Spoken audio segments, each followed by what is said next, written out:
Welcome back to winners point education. मैं अमिता त्रिपाठी आपकी Hindi teacher हूँ। आज मैं बेटा आपके लिए पार्ट 4 लेकर आई हूँ श्रद्धा मनु से। अभी तक आपने देखा कि श्रद्धा मनु को किस तरह से प्रेरित करती हैं, उन्हें जीवन का पाठ पढ़ाती हैं, जीवन में क्या सत्य है, क्या किस चीज़ की आवश्यकता है, किस उमंग से किस उत्साह से आगे बढ़ना है, कैसे जीवन में आगे बढ़ सकते हैं, किस तरह से उन्हें जीवन में वृद्धि मिलेगी, उनके जीवन में संचार आएगा। और जब से श्रद्धा की भेंट मनु से होती है, वो तभी से मनु को प्रेरणा देती चली आ रही थी। प्रथम भेंट से ही वह मनु को प्रेरणा दे रही थी।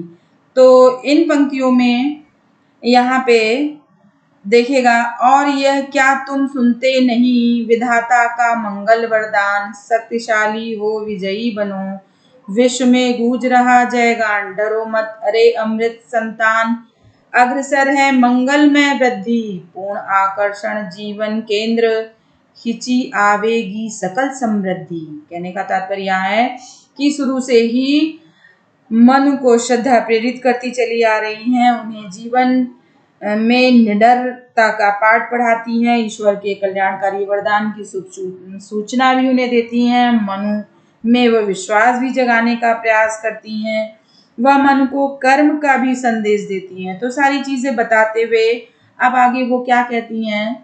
तो बच्चों, आपने अभी तक यही देखा कि किस तरह से वो समझा रही, आगे की पंक्तियों में भी उन्होंने यही सारी चीजें बताई हैं, उन्हें प्रेरित करने का पूर्ण प्रयास किया है।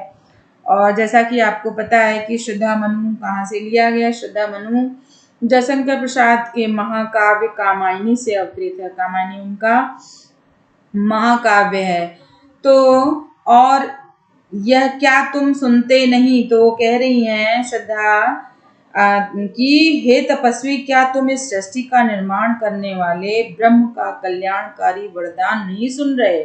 मने और यह क्या तुम सुनते नहीं, विधाता का मंगल वरदान। विधाता से तात्पर्य यहाँ ब्रह्मा को कहा गया। कहते हैं कि विधि का विधान कोई टाल नहीं सकता, यानी विधाता ने जो रच दिया है वही रहेगा, और विधि का विधान कौन टाल सकता है।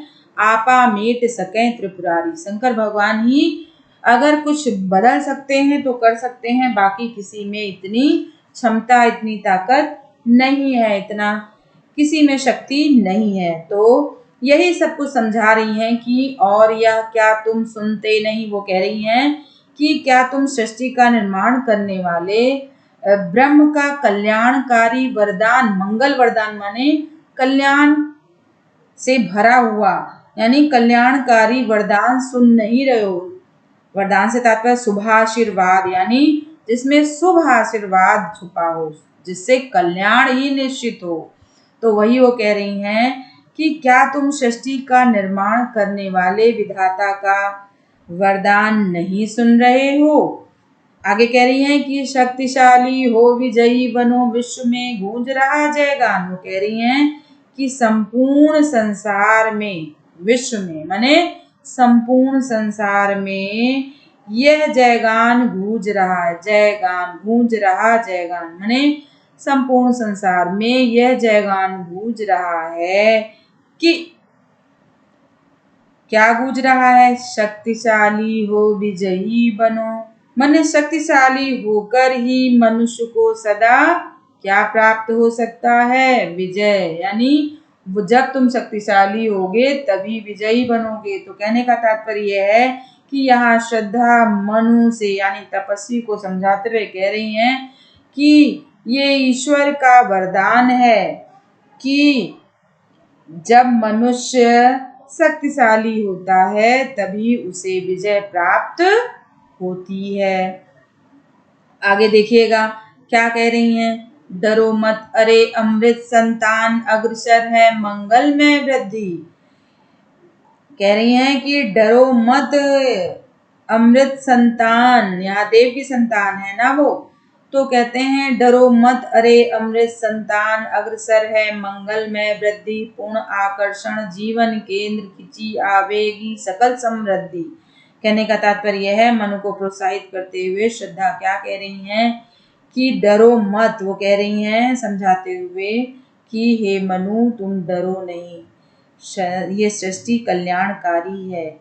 हे देवपुत्र तुम बिल्कुल तनिक सा भी ना डरो, किसी प्रकार से भयभीत ना हो। माने आदमी भय से ही डर जाता है, तो वही उनको प्रेरणा देते हुए कह रही हैं कि किसी भी प्रकार से तुम भयभीत ना हो, क्योंकि अग्रसर है मंगलमय वृद्धि, कल्याणकारी भविष्य तुम्हारे सामने है। माने सब कुछ तुम्हारे सामने है, बस मुझे तुम्हें देखना है और आगे बढ़ते चले जाना है, यानी कर्म करते चले जाना है। तो वही समझा रही हैं कि कल्याणकारी भविष्य तुम्हारे सामने है, जिसमें विकास की रूपरेखा छिपी। वो कह रही हैं कि पूर्ण आकर्षण जीवन केंद्र, जिसमें विकास की पूर्ण रेखा जो रूपरेखा है वो छिपी हुई है।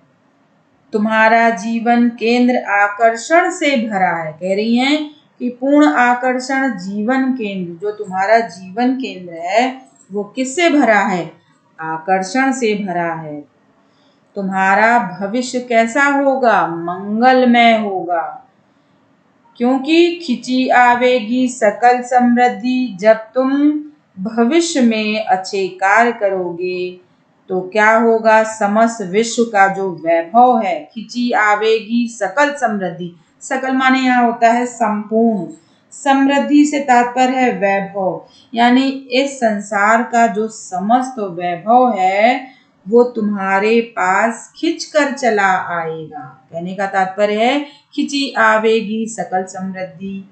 माने जब तुम अपने जीवन में कल्याणकारी कार्य करोगे तो तुम्हारे विकास की जो रूपरेखा है वो तुम्हारे अंदर छिपी है। तुम्हारा जीवन केंद्र आकर्षण से भरा हुआ है, तुम्हारा भविष्य मंगलमय है, जिसके चलते ही जो समस्त विश्व है उसका वैभव तुम्हारे पास खिंचकर स्वयं चला आएगा। कहते हैं कि मनुष्य जब कर्म करता है तो उसको फल अवश्य मिलता है। तो वही वो समझा रही हैं कि तुम विरक्ति को त्याग दो और निर्भय से अपने जीवन को भर दो। माने निर्भीकता पूर्वक सृष्टि के विकास का संकल्प स्वीकार कर लो। तो यही यहाँ पे बताने का प्रयास किया है श्रद्धा ने मन को कि ये जीवन जो है विजयी हो सकता है यदि तुम शक्तिशाली हो जाओ। इस विश्व में जो मेहनत करता है, परिश्रम करता है, उसी की जय होती है। तुम्हारा जीवन पूर्ण जीवन आकर्षण का केंद्र है। यदि तुम अपने जीवन में विकास करोगे तो वैभव स्वयं ही तुम्हारे जीवन में आ जाएगा। तो बच्चों, आपने ये देखा कि यहाँ प्रसाद जी ने अपने साहित्य में जो शक्ति की श्रोता होती है, यानी शक्ति का स्रोत किसे माना है, यहाँ शक्ति का स्रोत नारी को स्वीकार किया है। यहाँ शक्ति, यहाँ पे प्रेरणा देने वाली कौन है? प्रेरणा देने वाली श्रद्धा है, जो मन को प्रेरित कर रही है, उन्हें शुभ सूचना दे रही है कि इस संसार में सब कुछ है, उसे करने के लिए बस उन्हें प्रेरित कर रही हैं। तो आगे देखिएगा बच्चों, हमारा अगला पैरा, विधाता की कल्याणी सृष्टि सफल हो इस भूतल पर पूर्ण, पटे सागर बिखरे ग्रह पुंज और ज्वालामुखियां हो चूर्ण, उन्हें चिंगारी सदस्य सदरप कुचलती रहे खड़ी सानंद, आज से मानवता की कीर्ति अनिल भू जल में रहे बंद। अनिल भू जल में रहे न बंद। ध्यान दीजिएगा, यहाँ पे क्या बताया गया है कि जो श्रद्धा है वो विधाता की इस मानवीय सृष्टि के फलने फूलने की कामना कर रही है। जो विधाता ने सृष्टि रची है, कल्याणकारी सृष्टि रची है, उसकी कामना कर रही है। किसकी कामना कर रही है? उसको फलने फूलने की। वो यही कामना कर रही हैं कि इस सृष्टि को जो विधाता ने, ब्रह्मा ने रचा है, वो हमेशा पल्लवित और पुष्पित हो। पल्लवित पुष्पित से तात्पर्य है फले और फूले। तो देखिएगा क्या कह रही हैं कि विधाता की कल्याणी सृष्टि सफल हो इस भूतल पर पूर्ण। कह रही हैं कि यह विधाता की जो कल्याणमयी सृष्टि है इस पृथ्वी तल पर पूर्णता सफल हो। पटे सागर, पटे सागर बिखरे ग्रह पुंज। पटे सागर बिखरे ग्रह पुंज माने सागर है वो सागर का भरना। पटे माने भरना, ग्रह पुंज माने ग्रहों का समूह। पटे माने भरना, सागर किससे भरे? जल से ही भरेगा। ग्रह पुंज ग्रहों का पुंज, ग्रहों का समूह। सदर्प, देखिएगा सदर्प गर्भ से भरा हुआ। सदर्प, यहाँ थोड़ी सी मिस्टेक हो गई, यहाँ सदर्प होना चाहिए, ये है सदर्प। सदर्प ग्रह से भरा हुआ। किससे भरा हुआ? गर्भ से भरा हुआ। कीर्ति यानी यश। कीर्ति माने यश। अनिल से तात्पर्य क्या है बच्चों? अनिल माने वायु। यदि अनल होता तो अनल माने आग होता है, तो अनिल माने वायु, भू माने धरती, जल माने जल में रहे न बन। तो यहाँ पे समझाने का ये प्रयास कर रही हैं श्रद्धा। कहती हैं कि यह विधाता की कल्याणकारी सृष्टि है, माने उनकी ही मानव की सृष्टि है। किसके द्वारा रची गई है? ब्रह्मा के द्वारा। अब वो कह रही हैं कि सफल हो इस भूतल पर पूर्ण, माने ये जो सृष्टि है इस पृथ्वी तल पर पूर्णता सफल हो। पटे सागर बिखरे ग्रह पुंज, यह निरंतर बढ़ती जाए। श्रद्धा कामना कर रही हैं कि उसमें किसी भी प्रकार की रुकावट ना हो। कहने का तात्पर्य है जो सब कुछ हो उसमें कभी भी रुकावट ना हो। इस सृष्टि के संवर्धन के लिए उन्होंने ये बताया कि समुद्र पटे माने पट जाए, अर्थात वह सूख कर उसके लिए स्थल दें। यह तारागण चाहे बिखर जाएं, बिखरे ग्रह पुंज, यह तारागण चाहे बिखर जाएं और समस्त ज्वालामुखी नष्ट हो जाए, और ज्वालामुखियां हो चूर्ण माने चाहे ज्वालामुखी नष्ट हो जाए, किंतु क्या हो? उन्हें चिंगारी सदर सदर, किंतु इस मानवीय सृष्टि का विकास क्रम निरंतर चलता रहे। तो वही वो कह रही हैं कि मानव द्वारा बनी हुई सृष्टि का जो बनी है वो पूर्णता सफल हो, ये निरंतर बढ़ती जाए। श्रद्धा कामना कर रही हैं इसमें कभी भी रुकावट नहीं आए। इस सृष्टि के संवर्धन के लिए वो यही बता रही हैं कि सागर पट जाए माने सूख जाए, उन्हें रास्ता मिल जाए, और जो है भले ग्रह पुंज बिखर जाए, ज्वालामुखी बिखर जाए, लेकिन जो सृष्टि का क्रम है उसके चलने की जो राह है वो कभी भी कम ना हो। क्रम उसका निरंतर चलता रहे, उसमें रुकावट कभी भी ना हो। आगे बता रही हैं क्यों कुल चलते रहे खड़ी सानन, आज से मानवता की कीर्ति अनिल भू जल में रहे न बंद। कह रही हैं कि श्रद्धा का कथन है कि अनेक विघ्न बाधाएं क्यों ना आ जाएं, मानव सृष्टि की जो कीर्ति है, कीर्ति अभी हमने आपको बताया, आज से मानवता की कीर्ति माने मानवता की जो कीर्ति है मानी यश है, वो कभी भी धूमिल ना हो, उसका यश उसका विकास कभी भी रुके ना। जो मानव सृष्टि है वो आनंद पूर्वक समस्त विघ्नों को आग की चिंगारी के समान कुचलती हुई खड़ी रहे, मने कुचलती रहे खड़ी सा आनंद, उन्हें चिंगारी सदर सदर कुचलती रहे खड़ी सा आनंद। कहने का तात्पर्य है कि मानव सृष्टि आनंद पूर्वक, जो मानव की सृष्टि है वो आनंद पूर्वक समस्त विघ्नों को किसकी तरह कुचलती रहे?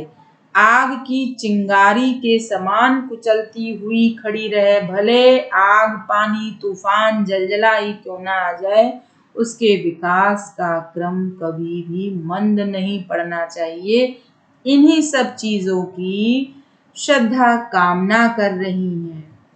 आगे कहती हैं कि आज से मानवता की कीर्ति यश कभी भी रुकने ना पाए। उसके लिए क्या हो कि अनिल भूजल में रहे न बंद।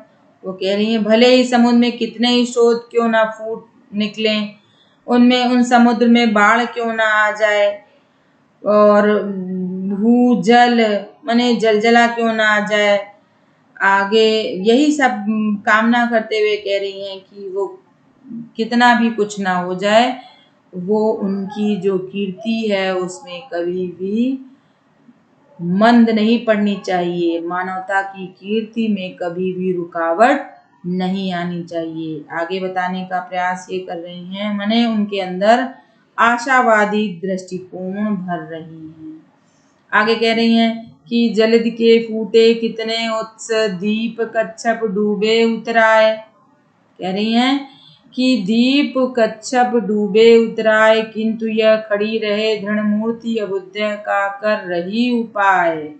कहने का तात्पर्य है कि इसकी यशो गाथा जो है पृथ्वी जल पर कभी भी, वायु में कभी भी रुके ना। भले ही क्या हो जाए, भले ही समुद्र फूटे, जलधि माने समुद्र के फूटे कितने उत्स, माने समुद्र के कितने ही स्रोत, उत्स से तात्पर्य यहाँ है स्रोत क्यों ना फूट जाए, फूट निकले, जिनमें समुद्र में बाढ़ ही क्यों ना आ जाए।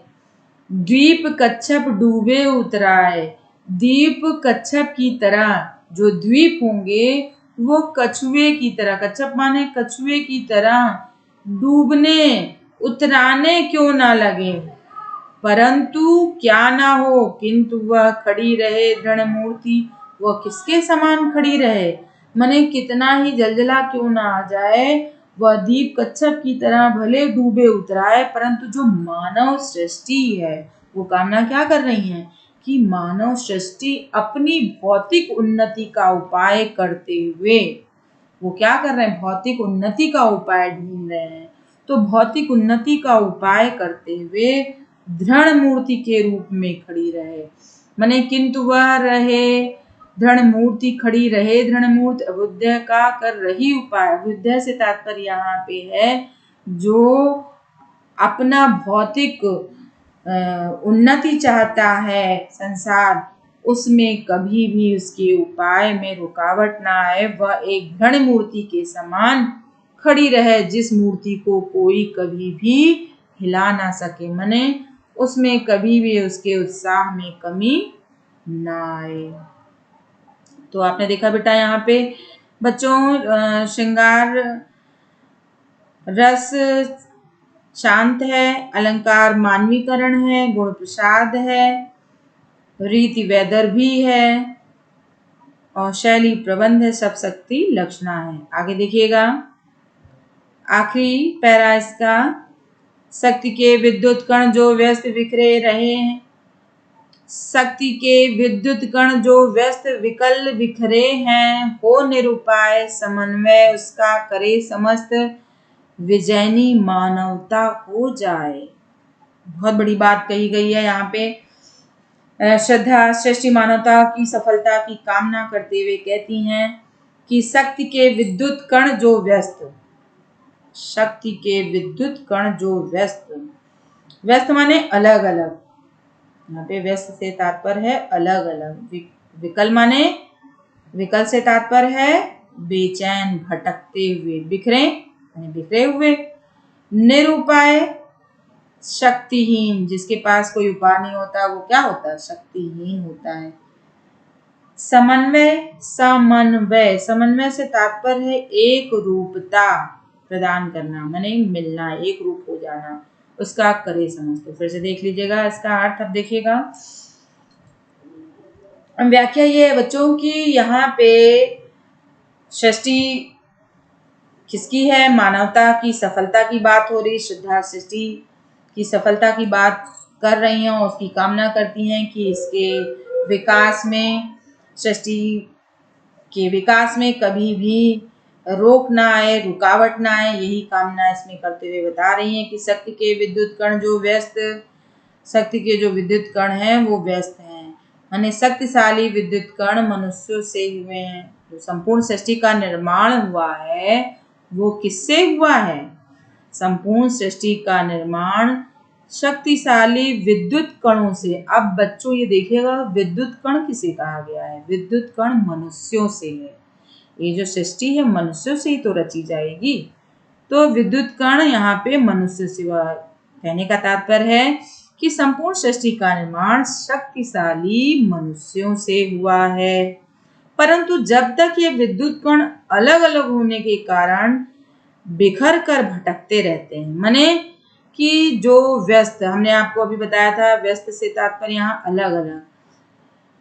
यदि ये जो विद्युत कण हैं ये अलग अलग विकल माने बेचैन होकर भटकते रहेंगे, निरुपाय, जिनका कोई उद्देश्य नहीं है, कोई सहारा नहीं है, निराश्रित हैं, शक्तिहीन है, तब तक सृष्टि कैसे बढ़ेगी?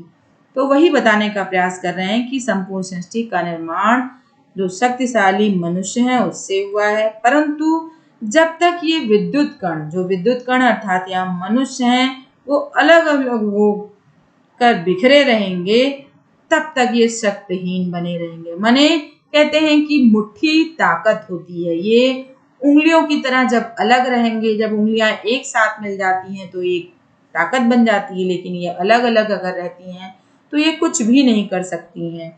तो यही बताने का प्रयास किया है कि जब हम शक्तिहीन रहते हैं अर्थात किसी भी प्रकार के निर्माण में असमर्थ रहते हैं, तब हम आपस में नहीं मिल पाते हैं।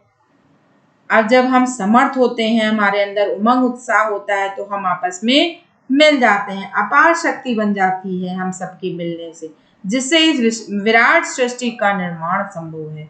इस विराट सृष्टि का निर्माण तब होगा जब हम एकजुट हो जाएंगे, तभी इस सृष्टि का निर्माण संभव है।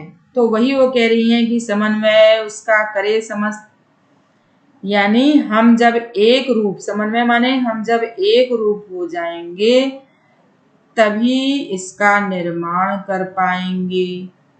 विजयनी मानवता हो जाए तभी जो मानवता है अपने पूर्ण विकास को प्रतिष्ठित कर पाएगी। तो फिर से समझ लीजिएगा बच्चों कि यही बताया उन्होंने, मानव जब तक अपनी शक्ति को एकत्र करके उसे बिखेरता रहता है, माने एकत्र करके बिखेरता है, तब तक वह शक्तिहीन बना रहता है। परंतु वही शक्ति जब भावात्मक रूप से समन्वित हो जाती है, अभी हमने आपको बताया ना, समन्वय, जब वो एकजुट हो जाती है, समन्वित हो जाती है, तो उसमें सारी दुनिया को जीतने की क्या आ जाती है? अपार शक्ति आ जाती है। और तभी क्या होता है? मानवता का पूर्ण विकास वहीं पर प्रतिष्ठित हो जाता है। तो बच्चों देखिएगा कि कर्मण्यता ही मनुष्य को विजयी बनाती है, अकर्मण्य मनुष्य कभी भी विजयी नहीं होता है। कहा था इससे पहले कि कर्म का भोग, भोग का कर्म। मनुष्य जब कर्म करता है तभी उसे अच्छे फल की प्राप्ति होती है। कहते हैं कि ना खेती करे ना बादल की राह देखे। जब हम खेती करेंगे तभी तो हम बादल की राह देखेंगे। तो हमें यदि कुछ प्राप्त करना है तो हमें एकजुट होना होगा, और तभी हमारी मानवता पूर्ण विकसित हो पाएगी। बच्चों इसका विशेष देख लीजिएगा, यहाँ पर कर्मण्यता का भाव कर्मण्यता पर ही जोड़ दिया गया है। इन पंक्तियों में और भी कुछ बताया गया है कि विश्व को समन्वय की भावना से ओतप्रोत होना चाहिए। इसमें साहित्य के शिवम रूप को भी स्पष्ट दिखाया गया है। और आपने इन सब बातों में देखा कि शक्ति के विद्युत कण जो व्यस्त, तो यहाँ पर आपका शांत रस है, और भाषा खड़ी बोली है, गुण प्रसाद है, रीति वैदर्भी है, शब्द शक्ति लक्षणा है, शांत रस है, शैली आपकी प्रबंध शैली है। तो बच्चों आज हमारा यहाँ पे श्रद्धा मनु शीर्षक समाप्त होता है, जो कि श्रद्धा सर्व से लिया गया था। श्रद्धा सर्व हमारे कामायनी महाकाव्य से अवतरित था और आपने जयशंकर प्रसाद को तो जान ही लिया कि छायावाद के ये स्तंभ कवि माने जाते हैं।